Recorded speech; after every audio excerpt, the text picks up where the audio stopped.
রাজ্যে আজ প্রথম দফায় নির্বাচন এবং সেই নির্বাচন আজ সকাল থেকেই শুরু হয়েছে। সকাল 7টা থেকে কোচবিহার, আলিপুরদুয়ার এবং জলপাইগুড়ি এই তিনটি কেন্দ্রে কিন্তু ভোট গ্রহণ প্রক্রিয়া শুরু হয়েছে এবং তার পাশাপাশি উঠছে একাধিক অভিযোগও। যেমন যেই অভিযোগ উঠছে জলপাইগুড়ি কেন্দ্রের দিকে ইভিএম বিকলে ভোট বিভ্রাট। জলপাইগুড়ির ডেঙ্গুয়াঝাড় চা বাগানে ইভিএম বিকল, বুথে ইভিএম মেরামতির কাজ জারি।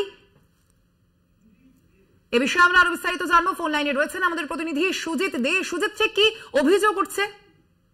জলপাইগুড়ি ডেঙ্গুয়াঝাড় চা বাগান যে আছে সেই চা বাগানে 204 নম্বর বুথ, সেই বুথে কিন্তু ভোট শুরু হওয়ার সময় পরেই কিন্তু মেশিন যে আছে ইভেন্ট মেশিন সেগুলো কিন্তু বিভ্রাট হয়ে যায়। তার বেশ কিছুক্ষণ কিন্তু তারা দেখে তার খুলে ঠিকঠাক করে তারপর কিন্তু ভোট শুরু হয় এই জলপাইগুড়ি ডেঙ্গুয়াঝাড় চা বাগান এলাকায়।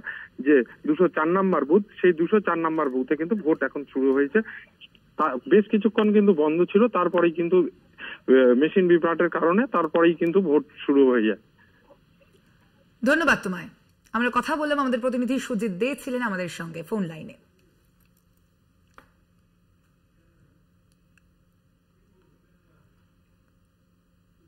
পাশাপাশি আমরা আবারও নজর রাখবো কোচবিহারের দিকে। বিজেপির বুথ প্রেসিডেন্টের উপর হামলার অভিযোগ উঠেছে। কোচবিহার দক্ষিণের 63 নম্বর বুথের ঘটনা। লব সরকারের মাথা ফাটানোর অভিযোগ উঠেছে, তৃণমূলের বিরুদ্ধে এই অভিযোগ উঠছে। আপনাদের আবারও জানিয়ে রাখি, বিজেপি বুথ প্রেসিডেন্টের উপর হামলার অভিযোগ। আমরা দেখতে পাচ্ছি যে কোচবিহার কেন্দ্রে যে ভোট গ্রহণ প্রক্রিয়া শুরু হয়েছে, আমরা জানি সেই ভোট গ্রহণ প্রক্রিয়া শুরুর মধ্যেই কিন্তু একাধিক অভিযোগ যেমন সামনে আসছে আমরা দেখে এসেছি। এর আগে অর্থাৎ গতকাল থেকেই কিন্তু একাধিক অভিযোগ সামনে এসেছে। তুফানগঞ্জ, দিনহাটা, সিতাই একাধিক জায়গায় আমরা দেখেছি যে একাধিক অভিযোগ উঠে আসছে সামনে এবং তার পাশাপাশি এবার কিন্তু একেবারেই বিজেপির বুথ প্রেসিডেন্টের উপর হামলার অভিযোগ উঠছে। কোচবিহার দক্ষিণের 63 নম্বর বুথের ঘটনা, যেই অভিযোগ সরাসরি সেই অভিযোগের তীর কিন্তু এবার তৃণমূলের দিকে। কোচবিহার যে কেন্দ্র রয়েছে সেই কোচবিহার কেন্দ্রে তৃণমূলের প্রার্থী জগদীশ চন্দ্র বর্মা বসুনিয়া, অন্যদিকে বিজেপির প্রার্থী হলেন নিশীথ প্রামাণিক, যিনি বিদায়ী সাংসদ এই কেন্দ্রের। এবং অবশ্যই সেই কেন্দ্রে তৃণমূল এবং বিজেপির সরাসরি টক্কর আমরা দেখতেই পাচ্ছি এবং তেমনটাই আশা করা গিয়েছিল এবং সেই মতোই কিন্তু পর পর তৃণমূল এবং বিজেপির মধ্যে যে সংঘর্ষ বা একাধিক অভিযোগ পাল্টা অভিযোগের ঘটনাও সামনে আসছে। তার পাশাপাশি বিজেপি বুথ প্রেসিডেন্টের উপর এবার কিন্তু হামলার অভিযোগ উঠেছে কোচবিহার দক্ষিণের 63 নম্বর বুথের ঘটনা। ফের কোচবিহারে বিজেপির বুথ প্রেসিডেন্টের উপর হামলার অভিযোগ উঠেছে। এই অভিযোগ তৃণমূলের বিরুদ্ধে। কোচবিহার দক্ষিণের 63 নম্বর বুথের ঘটনা। লব সরকার সেই ব্যক্তির নাম যেমনটা জানা যাচ্ছে, তার মাথা ফাটানোর অভিযোগ উঠেছে। এ বিষয়ে আমরা আরো বিস্তারিত জানবো। ফোন লাইনে রয়েছেন আমাদের বিশেষ প্রতিনিধি দীপ্তিমান ভট্টাচার্য। দীপ্তিমান, ঠিক কি অভিযোগ করা হচ্ছে বিজেপির পক্ষ থেকে এই বিষয়ে?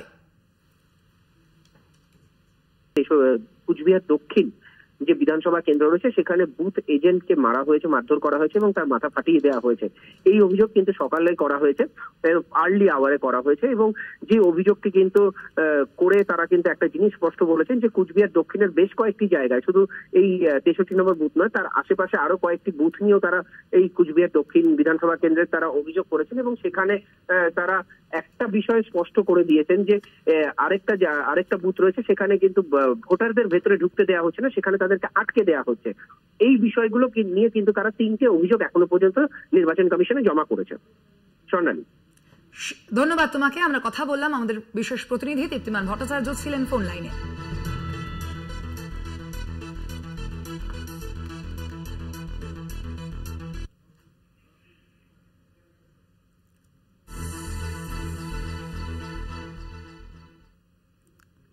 কোচবিহারের পাশাপাশি ধীরে ধীরে যত বেলা বাড়ছে ততই কিন্তু সরগরম হচ্ছে আলিপুরদুয়ার কেন্দ্র। এবার পোলিং এজেন্টদের হেনস্থার অভিযোগ। আলিপুরদুয়ারের বড়কোদালি পঞ্চায়েতের ঘটনা। 226 এবং 227 নম্বর বুথে বিজেপির বিরুদ্ধে এই অভিযোগ।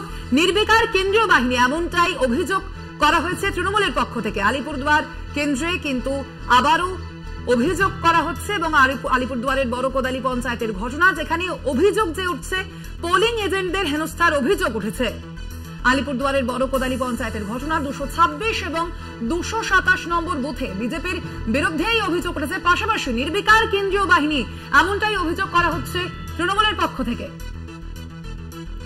পোলিং এজেন্টদের হেনস্থার অভিযোগ উঠেছে। আমরা দেখে এসেছি, আপনাদের যেমনটা জানাচ্ছিলাম, বারে বারে কিন্তু এই আমরা দেখেছি কোচবিহার কেন্দ্র উত্তপ্ত হয়ে উঠেছে, কিন্তু এবার একেবারে আলিপুরদুয়ারেও কিন্তু উত্তপ্ত হয়ে উঠছে পরিস্থিতি। এই বিষয়ে আরো বিস্তারিত জানবো। ফোন লাইনে রয়েছেন আমাদের বিশেষ প্রতিনিধি দেবজ্যোতি ঘোষ। দেবজ্যোতি, কি জানা যাচ্ছে, ঠিক কি অভিযোগ করা হচ্ছে বিজেপির তৃণমূলের পক্ষ থেকে?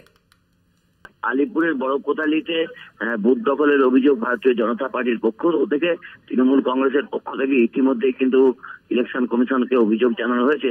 সকাল থেকে উত্তরবঙ্গের যে 3টি আসনের ভোট গ্রহণ চলছে, তার মধ্যে সবচেয়ে উত্তপ্ত কোচবিহার, তারপরে কিন্তু আলিপুরদুয়ারে বড় কোতালি বেশ কয়েকটি জায়গাতে বুথ দখলের অভিযোগ বিজেপির বিরুদ্ধে উঠছে। এছাড়াও বুথ ক্যাম্প যে তৃণমূল কংগ্রেসের করা হয়েছিল, অস্থায়ী ক্যাম্প, সেই ক্যাম্প দুটি আগুন ধরিয়ে দেওয়া হয়েছে বলে তৃণমূল কংগ্রেসের পক্ষ থেকে অভিযোগ করা হয়েছে। ইতিমধ্যে তারা সোশ্যাল মিডিয়ায় সেই ছবি সামনে এনেছেন। যদিও আলিপুরদুয়ারের তৃণমূল কংগ্রেসের যিনি পদপ্রার্থী তিনি জানিয়েছেন যে মানুষ গণতন্ত্রের যে উৎসব, সেখানে অংশগ্রহণ করছেন। যতই ভারতীয় জনতা পার্টি অত্যাচার করুক, তারা আলিপুরদুয়ার তৃণমূল কংগ্রেসকে জিতিয়ে দেখাবেন। অর্থাৎ আলিপুরদুয়ারের বেশ কয়েকটি জায়গা, বড় কোদালি, নুমখা সহ বেশ কয়েকটি জায়গা থেকে তৃণমূল কংগ্রেসের পক্ষ থেকে অভিযোগ আসছে এবং সেখানে সকালে বুথ দখলের অভিযোগের পাশাপাশি যে অস্থায়ী ক্যাম্প তৈরি করা হয়েছিল নির্বাচনের জন্য, সেগুলো ভেঙে দেওয়া হয়েছে। তৃণমূল কংগ্রেসের পক্ষ থেকে ইতিমধ্যেই কিন্তু সোশ্যাল মিডিয়ায় যেমন অভিযোগ করা হয়েছে, তেমনি কিন্তু তারা নির্বাচন কমিশনের কাছে অভিযোগ জানিয়েছেন। একেবারেই অবশ্যই আমাদের নজর থাকবে সেই কেন্দ্রের দিকেও। আপাতত ধন্যবাদ তোমাকে দেবজ্যোতি।